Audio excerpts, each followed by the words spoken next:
There's a market term that's used here in Chicago a lot, is demand finds supply.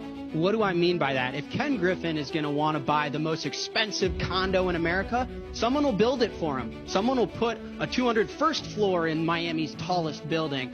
If silver's going to 1000x, I will walk into my kitchen right now, I will melt all my silverware, and I will sell it at market.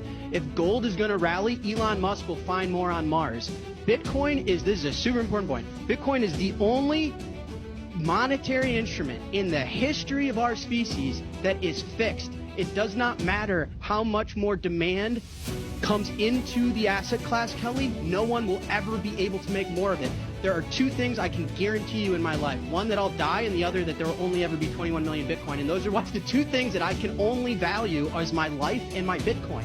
So it is the only fixed supply asset, Kelly. It's not that complicated. It's going to go up because everything else can be issued more. Does that make sense? Why? You've got to explain to me one thing. Why is the supply fixed? And is that because someone says it's fixed who could change their mind? No, it's a great point and question, Tyler.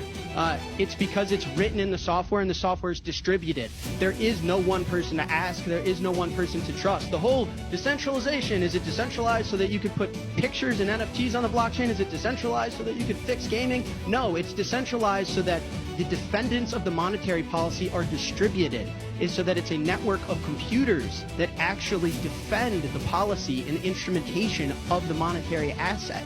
That is not the case for Ethereum. That is not the case for any other altcoin. That is not the case for the US dollar. That is not the case for Miami real estate. That is not the case for precious metals.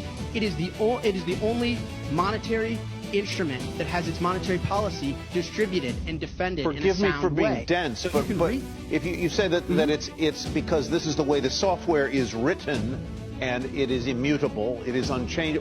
Why couldn't the software be rewritten, or why couldn't the authors of the software, or the guardians of the software, write a new software that creates Bitcoin 2.0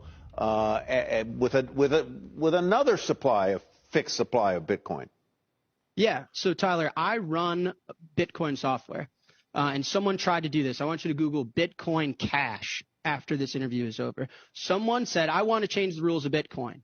I may want to create more of a supply. I may want to make it faster. I may want to make it do a backflip. I may make it want to store pictures of monkeys drilling on themselves on the blockchain. And they created it, and they created new rules, and they called it Bitcoin Cash. It's a different asset. It's a different instrument. And when someone tries to pay me in it, my software rules that I run in my home in a room over there says, nope, that's invalid. That thing is a piece of poop, and I don't accept it because it is invalidating the rules of the system that were set out by Satoshi Nakamoto over a decade ago. So you can create whatever you want. You want to create FedNow coin, flip a Dookie coin, I don't care. There's 21 million of the things that I run and that I protect and that I save in, and those rules were started a long time ago, and that's what the network runs. So if you change the rules, you're creating a different monetary asset and a different instrument.